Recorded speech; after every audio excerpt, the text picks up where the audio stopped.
बाग में। अब जा वो दूसरे काम से रहा था, लेकिन जैसे उसने देखा किसको, आम को, आम के बाग को, तो फिर वो आगे नहीं गया, वो आगे नहीं गया, सीधे बाग में पहुंच गया। बाग में जाकर के उसने आम तोड़ के खाए और आम खाते खाते इतना ऊंचा गुठली का ढेर लगा दिया। तब तक बाग का मालिक आ गया, और जैसे बाग का मालिक आया उसने देखा कि इस आदमी ने चोरी करके आम तोड़े हैं, तो बाग के मालिक ने उठाया डंडा और 4-5 डंडे पीठ पर मार दिए। अब उस व्यक्ति को बड़ा दुख हुआ, वो बाग से बाहर निकला, सड़क पर बैठ गया और रोने लगा। 2-3 घंटे बीत गए, वो रोता ही रहा, रोता ही रहा, रोता ही रहा। अचानक उसी सड़क से एक भंते जी निकल पड़े। एक भंते जी जा रहे थे, बहुत भिक्षु जा रहे थे, वो निकल पड़े। अब रोते हुए व्यक्ति को देखा तो पूछने लगे, भैया क्यों रो रहे? तो उस व्यक्ति ने बताया कि हम किसी जरूरी काम से जा रहे थे और अचानक हमने देखा कि यहाँ पर आम का बाग है, तो हम बाग में चले गए, आम तोड़ के खाने लगे, लेकिन बाग के मालिक ने हमको डंडों से मारा है, पीटा है। तो भंते जी के मुख से वही बात निकल पड़ी कि अरे बेटा, जो जैसा कर्म करता है उसको वैसा फल मिलता है।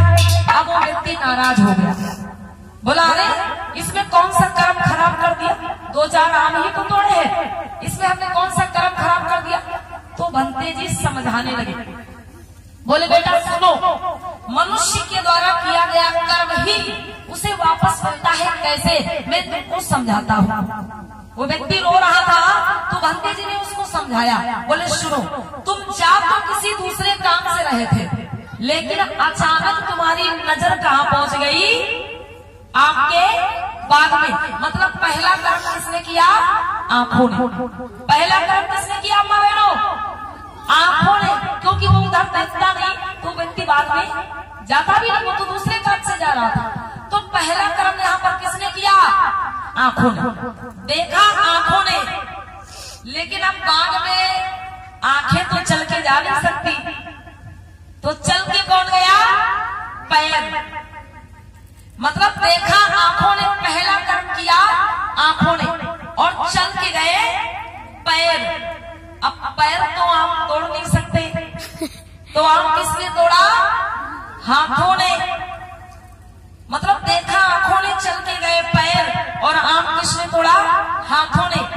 अब हाथ तो आम खा नहीं सकते, तो आम किसने खाया? स्वाद किसने लिया? जीभ ने।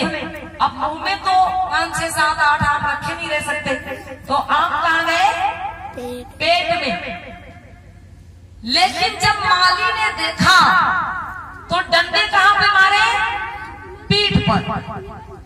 मतलब देखा आंखों ने, चल के गए पैर, तोड़ा हाथों ने, स्वाद लिया जीभ ने, और आम कहाँ गए? पेट में। माली ने डंडे कहाँ मारे? पीठ पर। लेकिन डंडे पड़े तो 2-3 घंटे हो गए हैं, अब दर्द भी नहीं हो रहा है, लेकिन अब तक रो कौन रहा है? आंखें। आंसू कौन बहा रहा है? आंखें। पहला कर्म किसने किया था? आंखों ने। तो अब तक सजा भी किसको मिल रही है? आंखों को। मतलब डंडे तो 2-3 घंटा पहले पड़े, अब दर्द भी नहीं हो रहा है, लेकिन फिर भी वो व्यक्ति रो रहा है, रो रहा है। मतलब पहला कर्म आंखों ने किया था, तो अभी तक आंसू कौन बहा रहा है? आंखें। ये होता है कर्म का फल, लेकिन मनुष्य समझ नहीं पाता। यही बारीकी से समझाने का काम किया है तथागत बुद्ध ने, कि जो मनुष्य जैसा कर्म करता है वैसा ही उसको मिलता है। लेकिन लोग बेकार में भाग भगवान, आत्मा परमात्मा, स्वर्ग नरक के जाल में उलझे रहते हैं। बोलिए भगवान बुद्ध की।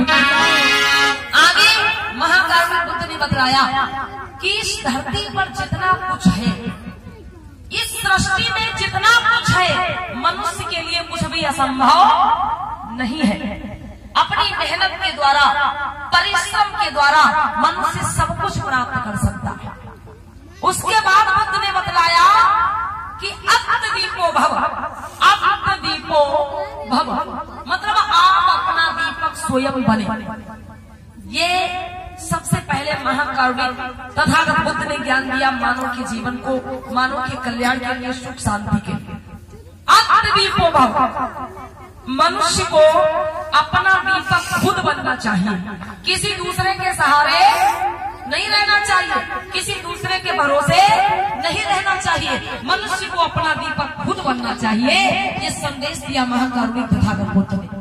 और अगर भैया हम ये बुद्ध की बात ना माने तो रामचरितमानस में भी एक चौपाई लिखी है, कुछ ऐसी ही मिलती जुलती चौपाई। क्या लिखा है भैया?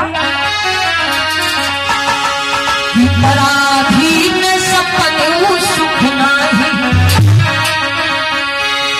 और पराधीन सपने सुख नाही, करी विचार देखो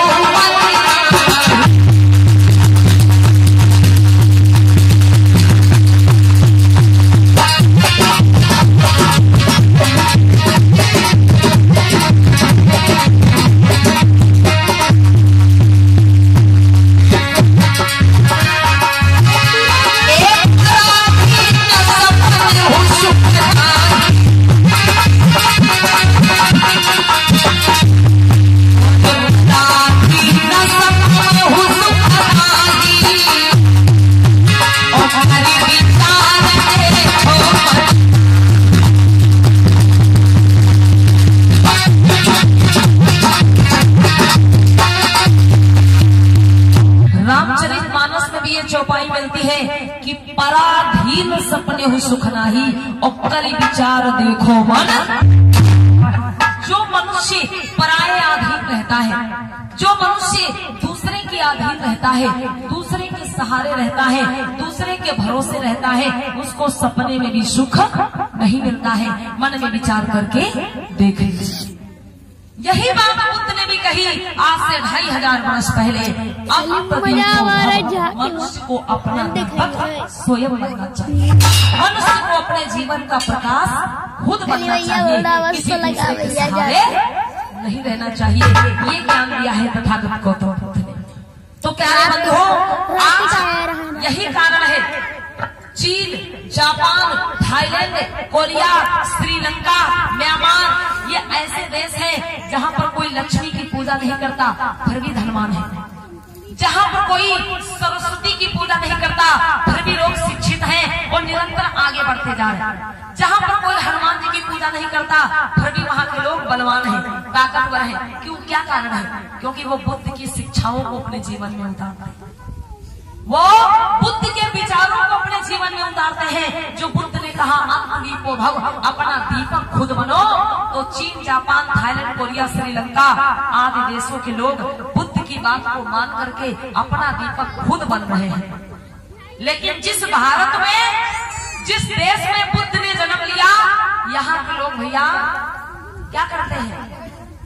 कहते हैं भगवान हमको तुम्हारे ही सहारा, हे ऊपर वाले हम तुम्हारे ही सहारे हैं। तो मतलब हम कहीं न कहीं दूसरे के अधीन हैं, हम कहीं न कहीं दूसरे के भरोसे बैठे हुए हैं, इसीलिए हम आगे नहीं बढ़ पा रहे। तो हमें क्या करना है? हमारे महापुरुषों ने जो हमको मार्ग बतलाया है, जो रास्ता बतलाया है, उस पर चलना है और आगे बढ़ना है। आइए 2 शब्द है कहना है कि बुद्ध की राह को जो भी अपनाएंगे वो अमर नाम दुनिया में कर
किया, बुद्ध की राह को अपनाया था मौर्य वंश में जन्मे राजा सम्राट अशोक महान जी ने, जिनको आज बड़े आदर के साथ में याद किया जाता है। देश में ही नहीं बल्कि विदेशों में जिनकी पहचान है। बुद्ध की राह को अपनाया परम पूज्य बाबा साहब भीमराव अम्बेडकर जी ने, जिनको आज भारत में नहीं विश्व के कोने कोने में याद किया जाता है। बुद्ध की राह को अपनाया यादव समाज में जन्मे ललई सिंह यादव जी ने, जिनका आज महापुरुषों की श्रेणी में नाम आता है और जिन्हें बहुत ही क्रांतिकारी और सामाजिक परिवर्तन महापुरुष के नाम से जाना जाता है। बुद्ध की राह को अपनाया पाल समाज में, गड़लिया समाज में जन्मे रामास्वामी नायकर जी ने, जिनको आज हम महापुरुषों की श्रेणी में याद करते हैं। बुद्ध की राह को अपनाया ज्योतिबा फुले, संत कबीर, संत गाड़िया जैसे महान लोगों ने, जिनको आज हम बड़े आदर और भाव के साथ में याद करते हैं। क्योंकि इस संसार में मनुष्य की नहीं बल्कि मनुष्य के गुण और उसके कर्मों की पूजा होती है। मनुष्य के गुण और उसके कर्मों की पूजा होती है। इसीलिए कहा गया कि हमें बुद्ध के मार्ग पर चलने का प्रयास करना चाहिए। कैसे बुद्ध की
अशोक महान की।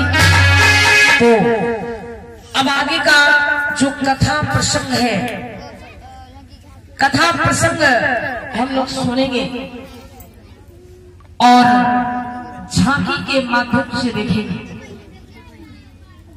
जैसा कि हमें अपने महापुरुषों के जीवन परिचय के बारे में भी जानना है, तो आगे की कथा, जैसा कि कल आप लोगों ने सिद्धार्थ जन्म की गाथा को देखा और सुना, अब आगे की चर्चा, आगे का जो भी प्रसंग है हम झांकी के माध्यम से देखेंगे, सुनेंगे। भैया इन बच्चों को समझाइए। दादा कहाँ मिल गया है? इनको भैया पीछे बैठाओ, बराबरी में। वो भैया जी जो बैठे हैं वहाँ नीली शर्ट पहने, उनकी बराबरी में बैठा। बच्चों